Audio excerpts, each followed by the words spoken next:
HR, you always have a crisis like in HR. No matter what happens, there's crisis in every organization because you have things that work for you called humans. And it's called human resources. Anytime you have people working with each other, you have some types of friction. Sometimes they're good things, sometimes they're bad things as you go through. But if there's a problem in human resources, you're dealing with it on a regular basis. Here's some stuff. And even though we're talking about it today, in the next 30 years, some of these problems will still be there and part of the normal part of everyday life.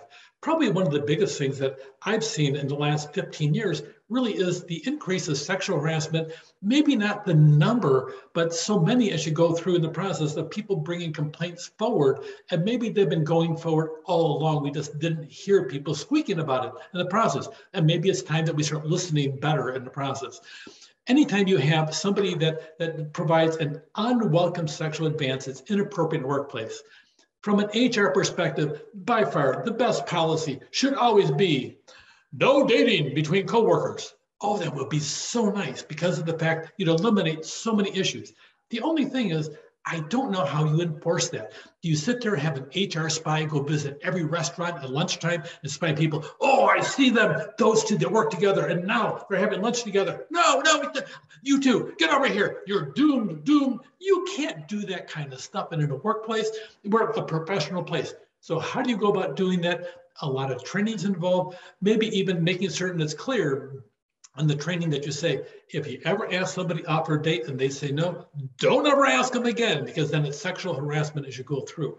Really, a lot of times, sexual harassment really is very difficult, and it really consumes a lot of time and a lot of angst between employees, supervisors, and the organization as a whole as you go through. It takes place in two ways. One is called quid pro quo. Do this for me, I'll do this for you. Do have sex with me, go out with me. I can help you get ahead if you do this over here. Okay, and that's called quid pro quo. You do this and I'll do that. Or you can just have a general hostile work environment as you go through.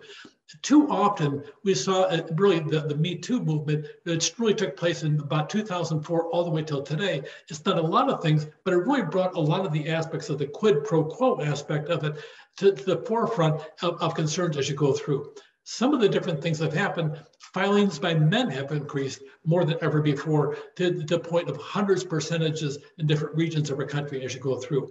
The charges as you go through, you can see over here, percentages, you can see that the men are gradually percentage-wise becoming more and more relevant out there. But overall, the number of charges that are filed with the Equal Employment Opportunity Commission have actually risen quite a bit. And I have no idea how the pandemic has affected that. But that being said, sexual harassment charges are very serious.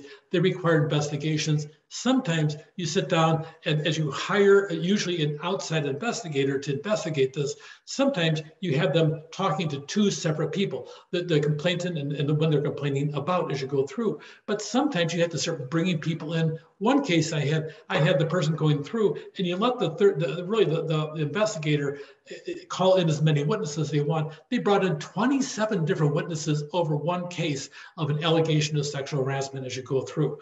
And they have to answer a couple of questions. We'll talk about investigations later on. But that being said, sometimes they can expand and expand and expand well past the scope of what you ever thought was out there before. On sexual advances is requests for favors, verbal or physical contact. Really, the definition by them of the EOC is submission to such contact is either explicit or implicit as a condition of their employment or continued employment as you go through. Submission or rejection to conduct is the basis. It affects the individual, okay, or the conduct has unreasonably interfering with the individual's work performance or creating an intimidating, hostile, or offensive work environment. I did a presentation one time with the Equal Employment Opportunity Commission representative, and her and I were talking before and after our presentation.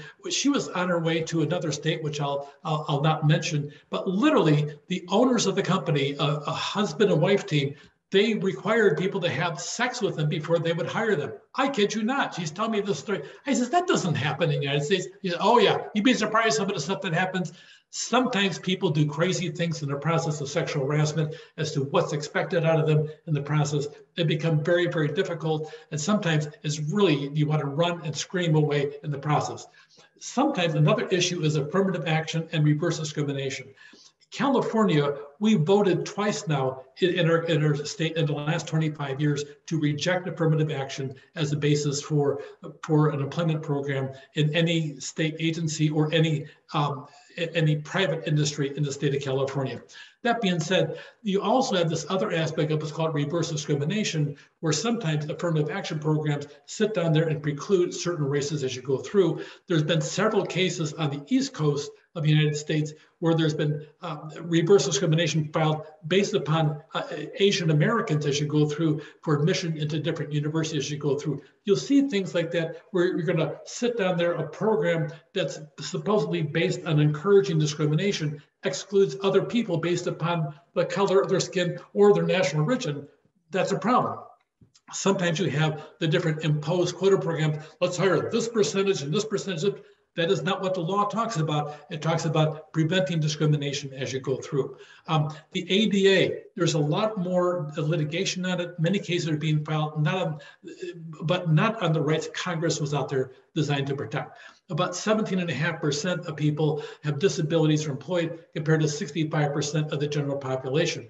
That's a big deal. If you can get somebody that has a disability into the workplace out there, then thank goodness your employer that's paying attention to that. There's a lot of talent sitting out there, but that whole group really has a severe impact in the process. So the more accommodations you can make out there, the better off I think our society as a whole. And you also tap into some spectacular talent out there when you hire people with disabilities. So pay attention to that if you're going to be working in human resources.